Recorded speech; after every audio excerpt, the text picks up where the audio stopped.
te conhecer e prosseguir em te conhecer. É tudo que eu quero pra minha vida, Senhor. Bom dia, meus irmãos, a paz do Senhor Jesus. Aqui na Igreja de Nova Vida de Cor da Pedra, nós estamos começando mais um estudo. Bom dia, a gente terminou na última aula as epístolas de Pedro, né? A gente deu 1 Pedro, deu 2 Pedro, agora a gente está iniciando o estudo da epístola de Tiago, tá? A gente vai ver aí a introdução da epístola de Tiago, vamos tentar dar do capítulo 1, do versículo 1 até o versículo 8. A gente vai ver aí quem escreveu essa carta. Que Tiago é esse que escreveu essa carta? Será que é o apóstolo? Será que é um filho de Alfeu? Será que é o irmão do Senhor Jesus? A gente vai ver aí, o Senhor Jesus teve irmãos, né? A gente vai estudar isso aí. Então, quem escreveu, quando escreveu, de onde escreveu, para quem escreveu, Tiago escreveu essa carta, né? Que Tiago é esse e para quem ele escreveu, e por que Tiago escreveu essa carta? Qual é o propósito da epístola de Tiago, né? O motivo que levou ele a escrever essa carta. E a gente vai dar aí o esboço dessa carta, e depois do esboço, do versículo 1 até o versículo 8, tá bom? Vamos começar aí com a leitura. Abra a sua Bíblia aí, meu irmão, minha irmã, no capítulo 1 de Tiago. Vamos para a leitura. Tiago, servo de Deus e do Senhor Jesus Cristo, às 12 tribos que se encontram na dispersão, saudações. Meus irmãos, tende por motivo de toda alegria o passar por várias provações, sabendo que a provação da vossa fé, uma vez confirmada, produz perseverança. Ora, a perseverança deve ter ação completa, para que sejais perfeitos e íntegros, e nada deficiente. Se, porém, alguns de vós necessita de sabedoria, peça a Deus, que a todos dá liberalmente e nada lhes impropera, e nada lhe censura, e se lhe é concedida.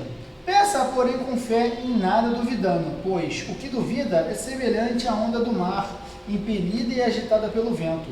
Não suponha esse homem que alcançará do Senhor alguma coisa. Homem de ânimo dobre, inconstante em todos os seus caminhos. Vamos orar, irmãos? Amado Deus eterno Pai, Senhor Deus da glória, Pai, em nome de Jesus, nós estamos reunidos, Pai, para mais um estudo da Tua palavra, Pai. Pai, a gente vai estar estudando a epístola do Teu servo Tiago. Senhor Deus, esteja conosco.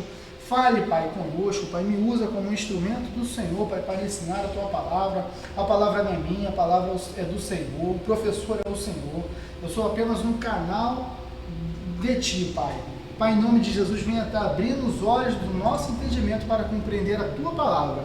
Seja conosco, é o que eu te peço e te agradeço em nome de Jesus Cristo, Teu Filho, Pai. Amém. Então, irmãos, nós vamos começar aí para dissertar quem escreveu essa carta. Que Tiago é esse? A gente sabe lá nos evangelhos que havia 4 Tiagos nos evangelhos, né? Que é o Tiago, pai de Judas. Que Judas é esse? É um dos apóstolos, não é o Judas Iscariotes, tá? Tiago, pai de Judas. Tem Tiago, filho de Alfeu. Tem Tiago, filho de Zebedeu, que é irmão de João, do apóstolo João, né? O apóstolo amado. E tem um Tiago, que é irmão biológico do Senhor Jesus, meio-irmão do Senhor Jesus, filho de Maria e José. O Senhor Jesus teve irmãos? A gente vai ver isso aqui na palavra, a gente vai ver que teve sim. E quem escreveu essa carta é exatamente este Tiago. Tiago, meio-irmão do Senhor Jesus, tá? Filho de José e Maria. Tiago, meio-irmão. A gente vai ver lá que depois que Jesus nasceu, depois que Maria teve o Senhor Jesus, ela teve uma vida normal com José, né? Uma vida conjugal normal com José, e teve outros filhos. A gente vai ver aqui na palavra de Deus. Porque José e Tiago era meio-irmão do Senhor Jesus. Porque você bem sabe, irmão, que o Senhor Jesus, ele não era filho biológico de José. O Senhor Jesus Cristo é filho de Deus, tá? Ele foi concebido na Virgem Maria pelo poder do Espírito Santo. Tá? Então ele é filho de Deus, é o Pai do Senhor Jesus, é Deus, Deus Pai. E a mãe é Maria, né? Ele nasceu da semente da mulher. Jesus, ele é 100% Deus, porque ele é filho de Deus, né? Deus Pai, e é 100% homem, porque ele nasceu da semente da mulher, de Maria.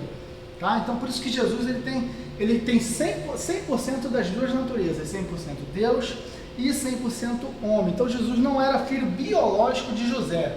Tá? Ele respeitava José, sim, foi criado por José, tá? Mas ele não era filho biológico de José. Já Tiago era filho biológico de José com Maria. Então depois que o Senhor Jesus nasceu, né, José e Maria tiveram uma vida normal, tá? Uma vida normal, tiveram outros filhos, a gente vai ver aqui na palavra, tá? A doutrina, irmão, minha irmã, que ensina por que é importante você saber isso? Porque existe uma doutrina circulando aí fora, irmão, uma doutrina que não é bíblica, que ensina que Maria, ela depois que teve o Senhor Jesus, ela teve uma vida casta com José, viviam em castidade. Mas isso não é bíblico, isso é uma doutrina antibíblica. O objetivo dessa doutrina é tentar dar status a Maria de imaculada, de divindade, de semideusa, o que não é verdade. Isso é uma heresia, tá? O Senhor Jesus é o único que é digno de honra, de glória, de louvor, de adoração. Só Ele. Ele é o único mediador entre Deus e os homens, entre a terra e o céu, é Jesus Cristo. Porque Ele é o único mediador perfeito. Ele faz a mediação perfeita, porque Ele é 100% Deus e 100% homem, é o único que pode fazer, tá? Maria era ser uma mulher digna de honra, de honra sim, porque ela é uma pessoa que a gente tem que observar ela, os seus feitos. Ela é uma pessoa de fé, de obediência, né? Ela é exemplo de fé, de obediência, de perseverança em seguir ao Senhor, né? Então ela é um exemplo. Eu acho até que a gente deveria pregar mais sobre ela, porque ela é um grande exemplo. Mas ela não tem status de divindade, ela não é medianeira, tá? A gente respeita muito ela, nós evangélicos respeitamos muito ela, mas ela não tem esse status de divindade, de semideusa, tá bom? Então é um grande exemplo ser uma mulher serva, um exemplo de obediência e de serva do Senhor, para a gente observar, para a gente aprender, tá? Ela fez parte do plano da salvação, porém o plano da salvação é o Senhor Jesus, ela só fazia parte, tá? Então é bom a gente entender isso. Agora vamos conhecer os irmãos do Senhor Jesus. Quem são esses irmãos do Senhor Jesus? Maria teve realmente outros filhos? Tá? Vamos lá. Lucas 2, verso 7. Abre comigo a sua Bíblia, irmão. Tá? Se você não está com a sua Bíblia agora, não está podendo pegar, às vezes está no trabalho, né? Eu já ouvi relatos aí de irmão que às vezes escuta no trabalho, né? Escuta a aula quando dá. Então é bom você anotar essas referências, tá? Lucas 2, verso 7, eu vou ler. E ela deu à luz o seu filho primogênito, enfaixou-o e o deitou numa manjedoura, porque não havia lugar para eles na hospedaria. Vou repetir. E ela deu à luz o seu filho primogênito. Você sabe o que significa a palavra primogênito? Primogênito é o primeiro filho. Então Jesus Cristo foi o primeiro filho de Maria, tá? Então ela teve outros filhos. Isso aqui é o Evangelho de Lucas. Vamos para Mateus. Vamos volta lá em Mateus 12, 46. Olha o que diz o Evangelho de Mateus. A gente vai em todos os 4 evangelhos, tá, irmãos? 12, 46. Olha o que fala. Eu vou ler o versículo 46 e 47.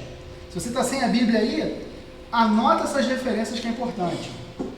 Falava ainda Jesus ao povo, e eis que sua mãe e seus irmãos estavam do lado de fora. Sua mãe e seus irmãos do lado de fora procurando falar-lhe. E alguém lhe disse: tua mãe e teus irmãos estão lá fora, querem falar-te. Tá? Vira a página aí na sua Bíblia, né? Você está no capítulo 12, vai para o capítulo 13. 13, versículo 55 e 56. Olha o que diz.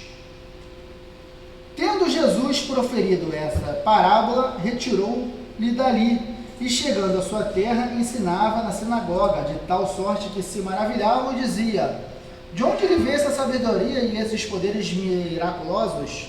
Não é este o filho do carpinteiro? Que carpinteiro é esse? José. Não se chama sua mãe Maria?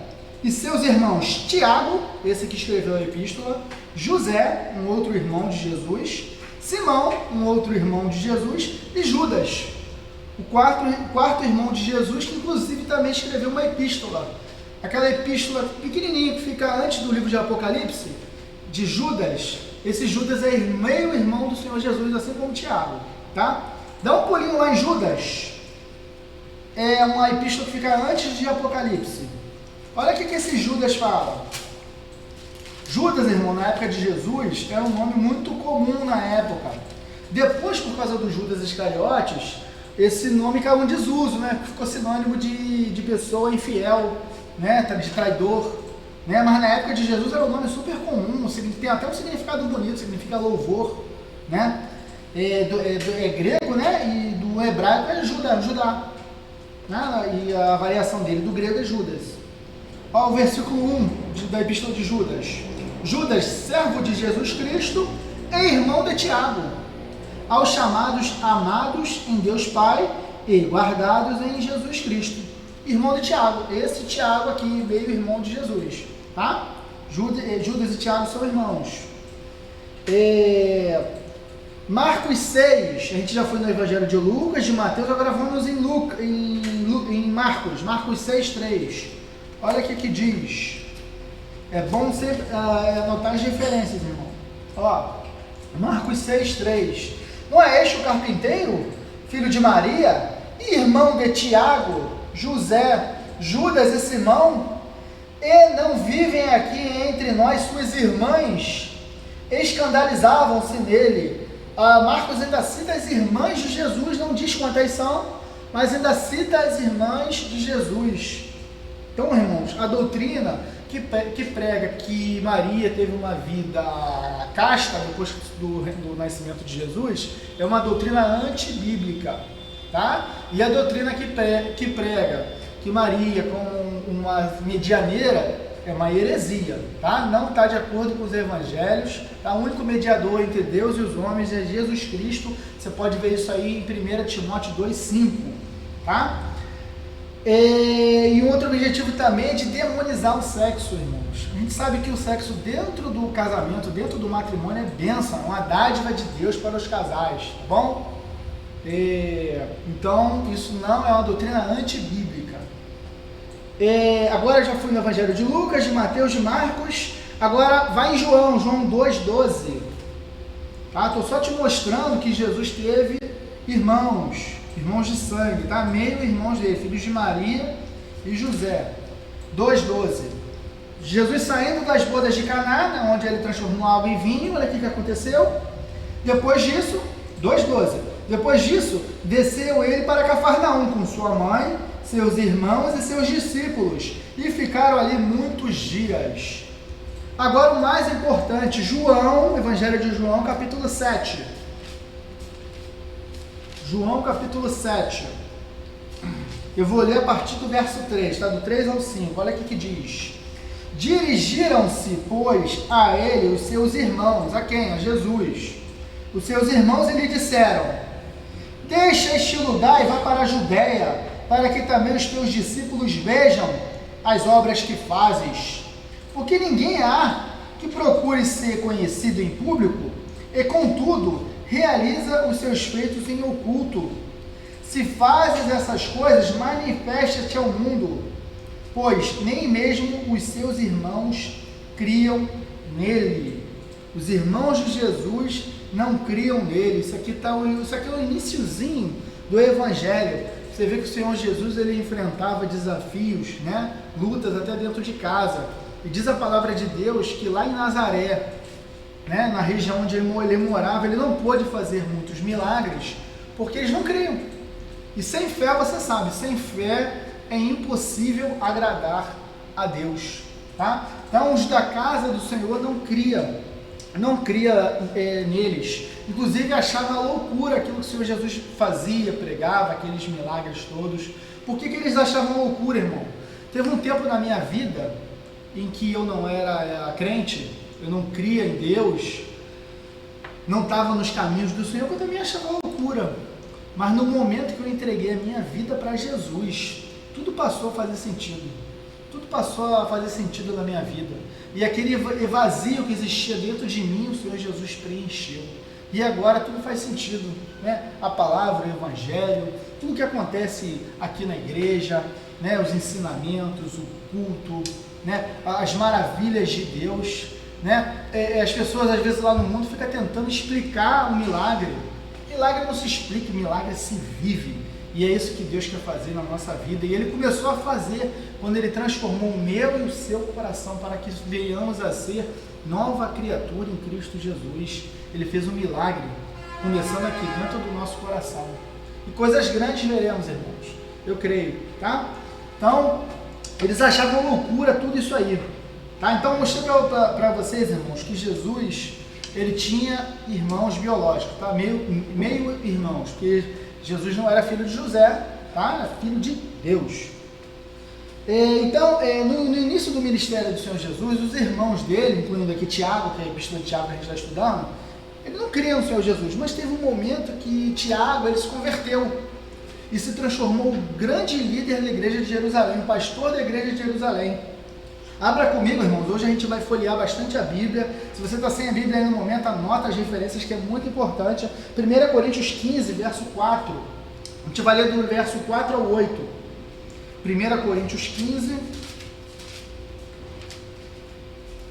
do verso 4 ao 8. É até bom que a gente, na escola bíblica dominical, o bom é isso que a gente manipula a Bíblia, né? A gente movimenta a Bíblia para lá e para cá, né? Estudando a palavra de Deus, e a gente consegue se familiarizar. Se você é um novo convertido, ou se você ainda não pegou a Bíblia para estudar, né? Às vezes vai no índice para achar um livro, né? É bom a escola bíblica dominical que a gente começa a movimentar a Bíblia e conhecer os livros, conhecer a ordem, que é muito importante, tá?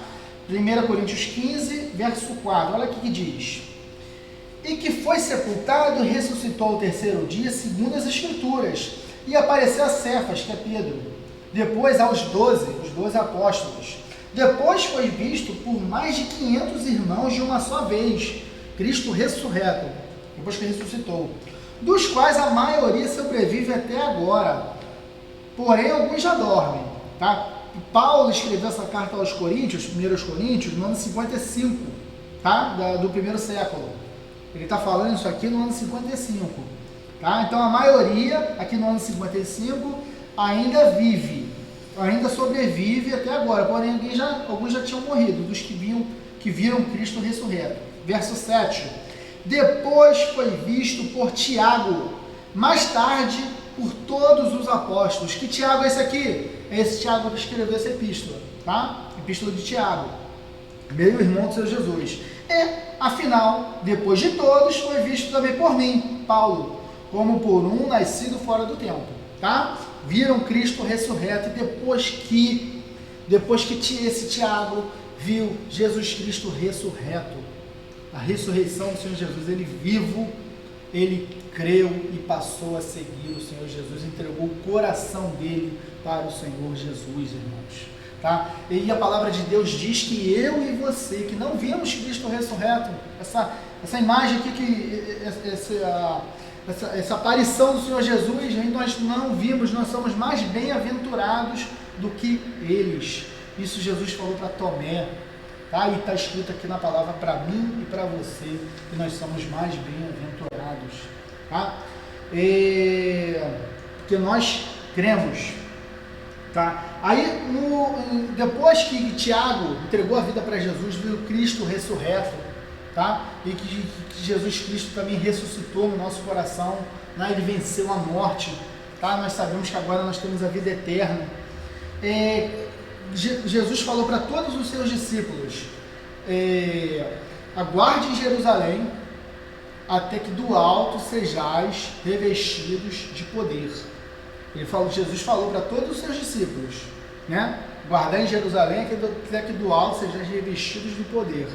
E Tiago obedeceu junto com os discípulos. Jesus não falou quando que ia acontecer esse revestimento de poder. A gente sabe que depois da assunção do Senhor Jesus, aconteceu 10 dias depois. A gente já leu, a gente sabe, mas eles não sabiam. Quando é que vai acontecer esse revestimento de poder? Vai ser amanhã? Vai ser daqui a um ano? Vai ser daqui a 2 anos? Quando é que vai ser isso? Eles não sabiam. O que eles fizeram? Eles obedeceram. Vamos lá, Atos 1, verso 4. Atos 1, verso 4. Olha o que diz a palavra do Senhor. 1, 4. Cadê? 1,14. Atos 1,14. Todos estes perseveravam unânimes em oração, aguardando o revestimento de poder, com as mulheres, com Maria, mãe de Jesus, e com os irmãos dele. Isso é, os irmãos do Senhor Jesus ficou aguardando em Jerusalém o revestimento de poder, unânimes em oração. Em Atos 2, você conhece bem essa passagem. Ao cumprir-se o dia de Pentecostes, estavam todos reunidos no mesmo lugar. De repente veio do céu um som, como de um vento impetuoso, encheu toda a casa onde estavam sentados, e apareceram distribuídas entre eles línguas como de fogo, e pousou uma sobre cada um deles. Todos ficaram cheios do Espírito Santo e passaram a falar em outras línguas, segundo o Espírito lhes concedia que falassem. Todos ficaram cheios do Espírito Santo, inclusive o autor dessa epístola maravilhosa aqui que a gente vai estudar neste período, tá? Tiago, irmão do Senhor Jesus, irmão do Senhor Jesus. Tiago, irmão do Senhor Jesus, tá? Quando que foi escrita essa carta? Essa carta foi escrita no ano 49 do primeiro século, tá?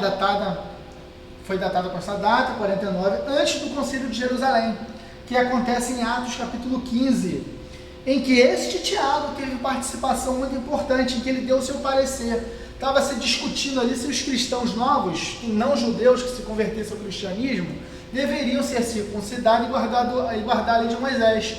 E Tiago dá o seu parecer neste assunto, dizendo que nós não precisamos guardar, não precisa ser circuncidado, e nem guardar a lei de Moisés, basta eles crerem no Senhor Jesus, entregar o coração, a vida para eles, né? A se abster da idolatria, de comer carne sacrificadas a ídolos, as relações sexuais ilícitas, tá? Comer carne sufocada, beber sangue, essas coisas, tá? Então Tiago dá o seu parecer, ele foi muito importante, era o líder da igreja de Jerusalém, tá? Por que quem escreveu essa carta não foi o Tiago, irmão de João, que também era muito importante, ele foi um apóstolo muito importante, porque o Tiago, irmão de João, ele morre em Atos 12, ele morre no ano 44, tá? Ele morre a fio de espada pelo rei Herodes, inclusive dando grande perseguição à igreja, que foi o motivo de Tiago escrever essa carta, né? As perseguições, né? Com a morte de Estevão em Atos 7, e acontecendo a perseguição de Atos 8, e a morte de Tiago, irmão de João, em Atos 12, essa perseguição todinha levou Tiago a escrever essa carta. A gente vai ver o objetivo, né? Daqui a pouquinho, de que levou, que não é só esse o objetivo, tem outros também. De onde Tiago escreveu? A maioria entende que Tiago estava em Jerusalém, uma vez que ele era pastor de Jerusalém. Provavelmente ele escreveu de Jerusalém, tá? De Israel, essa carta para os irmãos que estavam passando por perseguição, tá? Vamos lá, vamos continuar.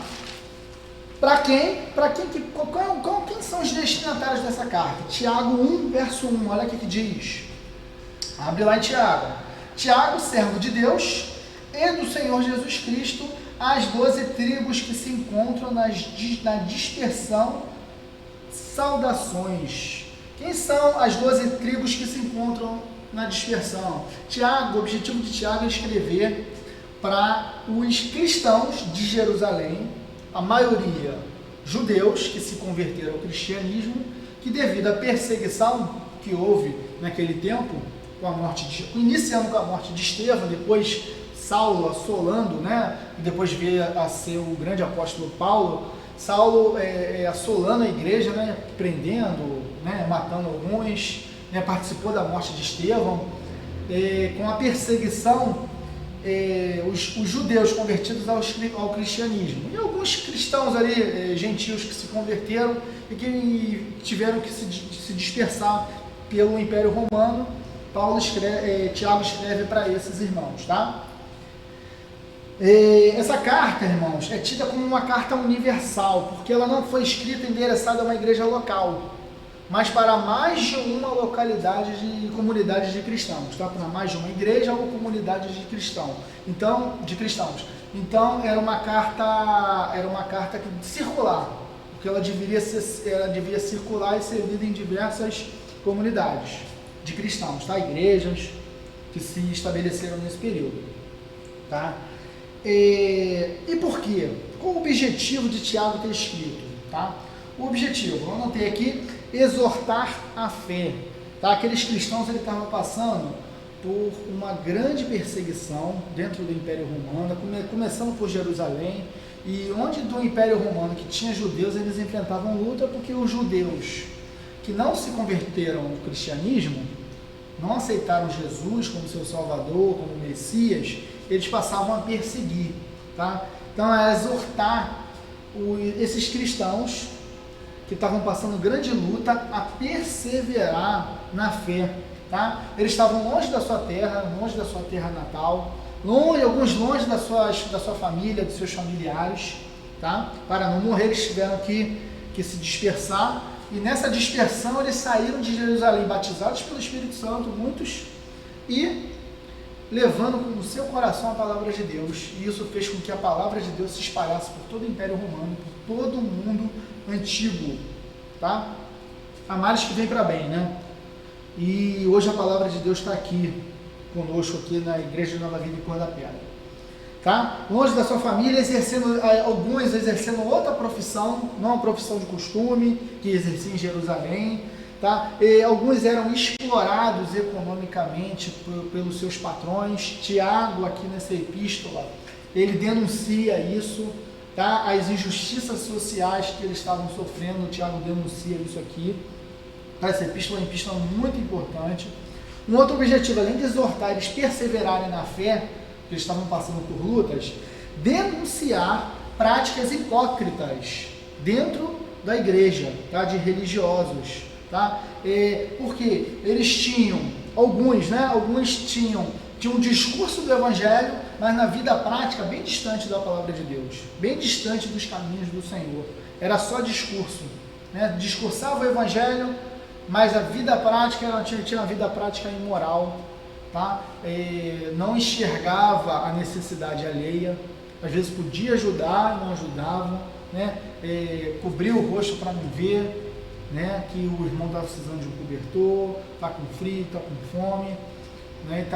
Tem uma necessidade, pode ajudar, e virava a cara, virava o rosto, tá? Então, ele denuncia as práticas hipócritas. O coração, a vida prática dele é longe dos caminhos do Senhor, e ele denuncia isso no capítulo 2. No capítulo 2 ele vai falar, o capítulo inteiro ele falando da relação que existe entre a fé e as obras. A relação que os dois devem caminhar juntinho. Se você tem fé, a tua fé vai ser evidenciada nas obras. Então o capítulo 2 a gente vai tratar sobre esse assunto aí. Denunciar a práticas hipócritas,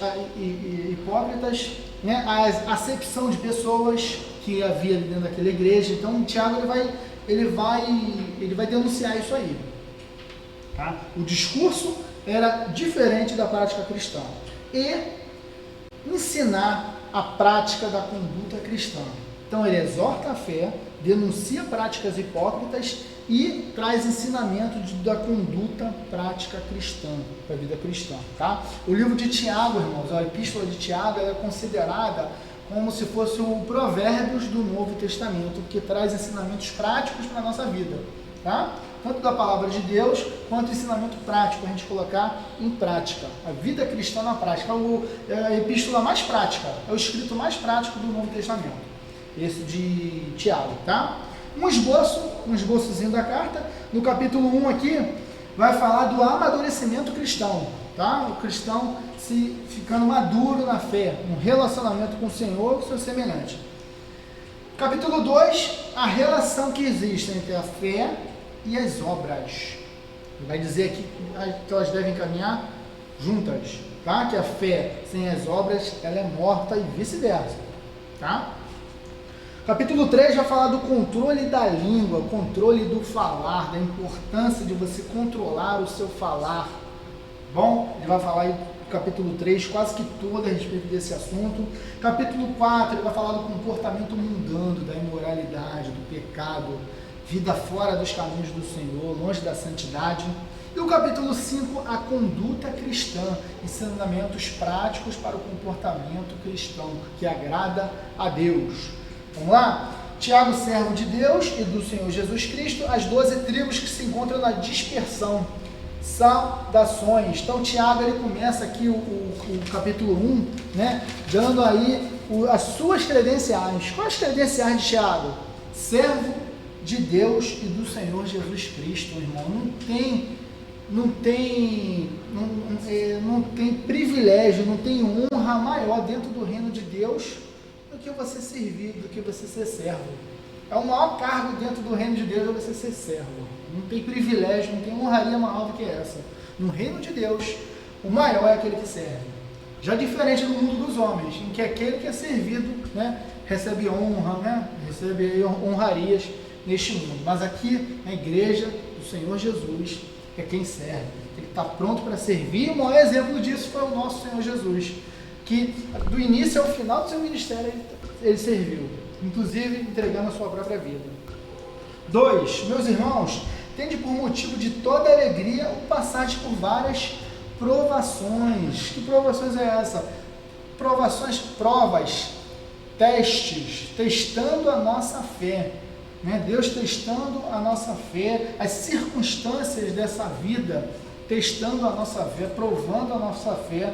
Meus irmãos, tendo por motivo de toda alegria o passagem por várias provações, testes, sabendo que a provação da vossa fé, uma vez confirmada, isso é, você passou no teste, passou por aquela prova, passou por aquela provação, você, confirmada, produz perseverança, Você aí se manteve firme no Senhor, nos caminhos do Senhor, diante da prova, diante da luta, diante das aflições. Isso vai gerar em nós perseverança, é um fruto do Espírito, a longanimidade, ser longânimo, perseverança. Apocalipse 2, 10, 11, ser fiel até o fim e dar-te-ei a coroa da vida. O reino de Deus é alcançado por esforço, tem que perseverar nos caminhos do Senhor.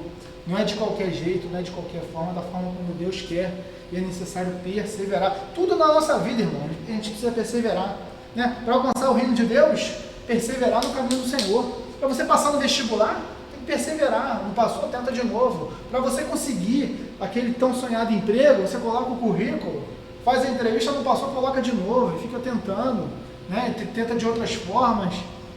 Para você conseguir, você tem que perseverar, tem que tentar fazer um curso aqui, um curso acolá, e ir tentando, O sonho da causa própria, você ir lá juntando seu dinheirinho, todo mês um pouquinho, até você conseguir alcançar aquele objetivo ali, A palavra de Deus nos ensina a buscar o reino de Deus e a sua justiça, E para as demais coisas, se você tem que perseverar para buscar o reino de Deus, as demais coisas desse mundo também é necessário você perseverar em Deus, perseverar no Senhor, que por certo Ele vai te dar a vitória, tá? Verso 4, ora, a perseverança deve ter ação completa, isso é, não desistir, não parar, não interromper o ciclo, porque como o ciclo é interrompido, quando você desiste, sabe o que acontece? Se reinicia um outro ciclo, um novo ciclo, para que sejais perfeitos e íntegros e nada deficiente, tá? Para que sejais perfeitos, íntegros e nada deficiente, não interromper o ciclo da perseverança. 5. Se porém alguns de vós necessita de sabedoria, isso é, diante da prova, diante da luta, diante dos obstáculos, você está precisando de sabedoria. Muitas das vezes é preciso, irmãos, é difícil, é dificultoso, A gente às vezes não sabe lidar com aquela situação. Aí o que Tiago fala aqui? Está precisando de sabedoria para lidar com a situação? Peça a Deus que a todos dá liberalmente, nada lhes censura. Ele não vai te censurar se você pede sabedoria. É o maior desejo que você pode pedir a Deus, irmãos, para a sua vida particular, é sabedoria, né? As riquezas deste mundo, muitas das vezes, ela vem acompanhada de bagagens. Sem sabedoria, você não consegue gerenciar as riquezas deste mundo, honra, fama. É difícil gerenciar. Quando você tem sabedoria, você sabe gerenciar, né? E lógico que as outras coisas vão acompanhar, você vai ser abençoado, porque a sabedoria é algo que vem de Deus, sabedoria de Deus, do alto, tá? Quantas outras coisas de riqueza, fama, são coisas aqui deste mundo.